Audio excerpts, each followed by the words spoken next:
জয় জগন্নাথ বন্ধুরা, জয় জগন্নাথ। আজকে আবার আমরা চলে এসেছি আগের বছরের মতো রথ ডেকোরেশন নিয়ে। আমার কাছে 2 ফ্লোরের একটা রথ রয়েছে। আমরা বাড়িতে এই রথটাকে কি সুন্দরভাবে আরো নতুন ধরনের করে সাজাতে পারি সেটা তোমাদেরকে দেখাচ্ছি। এটার জন্য আমাদের দেখো কিছুই নেই, বেশি অল্প একটু জিনিস। এই দেখো এখানে কি রয়েছে, এরকম রয়েছে। এখানে শোলা রয়েছে, ছোট ছোট শোলার বলগুলো রয়েছে। আর আমাদের রয়েছে কাঁচি আর ফেভিকল, আর রয়েছে হচ্ছে এই 2 টাইপস, দুদিকে যেটা সেলোটেপটা সেটা রয়েছে, আর কিচ্ছু নেই।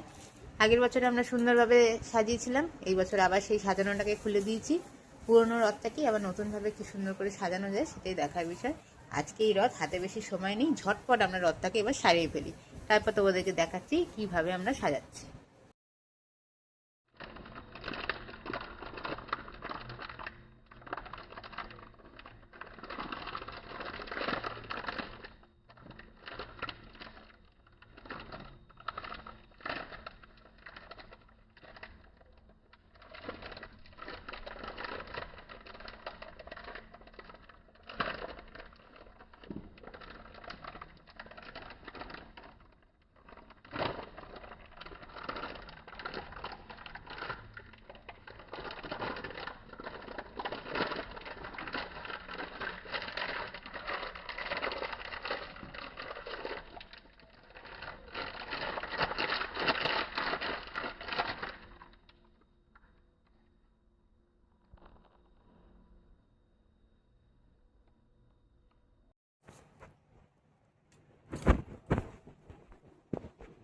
তো এইভাবে আমরা পাটলি পাটলি এই রিবনগুলোকে এরকমভাবে এখানে জড়িয়ে দিচ্ছি।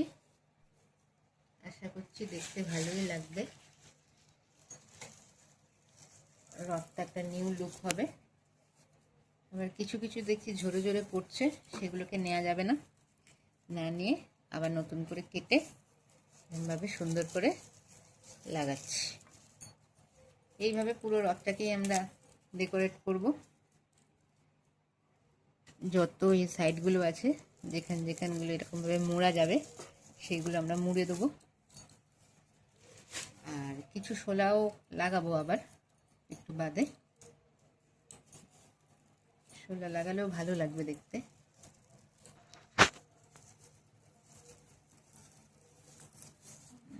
কিছুটা কিছুটা ছিঁড়ে যাচ্ছে, যেন আমাকে বারবার কেটে কেটে করতে হচ্ছে। কাঁটাটা খুলে দিলেই জিনিসটা ছিঁড়ে ছিঁড়ে যাচ্ছে। মোটামুটি এই জায়গাটা হয়ে গেল। মিডিলে যদি একটা করে শোলা দিতে পারি মনে হচ্ছে ভালো লাগবে। ডাবল সেলোটেপটা নিয়ে নিই। ডাবল সেলোটেপটা নিয়ে আমরা একটুখানি মিডিলে মিডিলে লাগিয়ে দিই। আমরা এরকম বাটিতে শোলা নিয়ে নিয়েছি, আর শোলা নিয়ে এইভাবে দুদিকে সেলোটেপের সাহায্যে সুন্দর করে সামনেটা ফ্রন্ট সাইজটা লাগিয়ে নিয়েছি।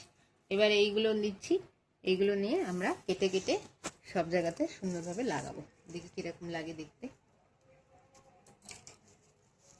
যত সুন্দর করে ডেকোরেশন করা যাবে ততটাই ভালো। এক কাজ করি, এর মধ্যে তার দেওয়াই আছে, সেজন্য আলাদা করে আর কিছু লাগবে না। জাস্ট এটাকে নিয়ে নিয়ে এরকমভাবে ঘুরিয়ে দিলেই হয়ে গেল। ছোট ছোট পার্টসে আমরা কেটে নেব। এগুলো কেটে নিয়ে এরকমভাবে আমরা ঘুরিয়ে দেবো। জাস্ট ঘুরিয়ে দিলেই হবে। এখানটা একটুখানি আবার ছিঁড়ে যাচ্ছে, তাহলে এটা দিয়ে করবো না, আর একটুখানি অন্য নিতে হবে। দেখো বন্ধুরা, আমরা অনেকটা সাজিয়ে ফেলেছি। তো এখানে শোলাগুলো এইভাবে লাগানো হয়েছে, আর এখানে শোলাগুলো জিগজ্যাগের মতো করে লাগিয়েছি। দেখো দুদিকে সেলোটেপ নিয়ে জিগজ্যাগের মতো লাগিয়েছি। এখানে আমার ব্লু কালারের রিবনটা ছিল, সেটা দিয়ে আমি সাজিয়েছি। আর পিঙ্ক আর ব্লু এর কম্বিনেশন দিয়ে ব্যাক সাইডটা আর ফ্রন্ট সাইডটাকে সাজাচ্ছি।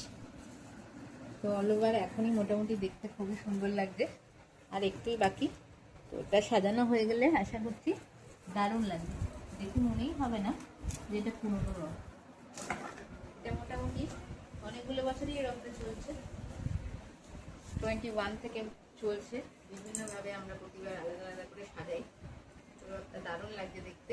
এখন তোমাদের কিরকম লাগছে তোমরা আমাকে সেটা কমেন্টসে লিখবে, যে ভালো যদি লাগে তাহলে বলবে, আর যদি আরও কিছু আইডিয়া তোমাদের মাথায় থাকে সেটা আমাকে বলবে, তাহলে পরের বছর আবার অন্যভাবে সাজাতে পারবো।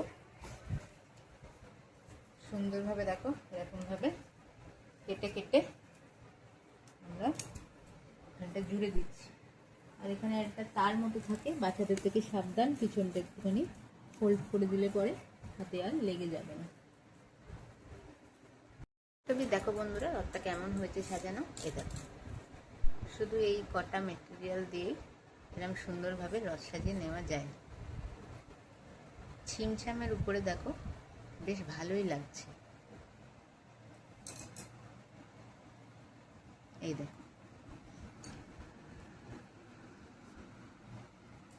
ব্লু পিঙ্ক আর এই শোলা দিয়ে সুন্দর লাগছে রথটা। তোমাদের যদি রথ সাজানোটা ভালো লেগে থাকে তাহলে আমাদের চ্যানেলটাকে তোমরা সাবস্ক্রাইব করে দিও, আর কোনো কমেন্টস করে জানিও কীরকম লাগলো। আমাদের চ্যানেলের নাম হচ্ছে হাবিজাবি। আজকের মতো এইটুকুনি। এরপরে দেখো জগন্নাথ দেবকে বসিয়ে কেমন দেখতে লাগে এই রথে, সেটাও আমি তোমাদের সাথে একটু বাদে তুলে ধরবো। ততক্ষণের জন্য টাটা, বাই বন্ধু।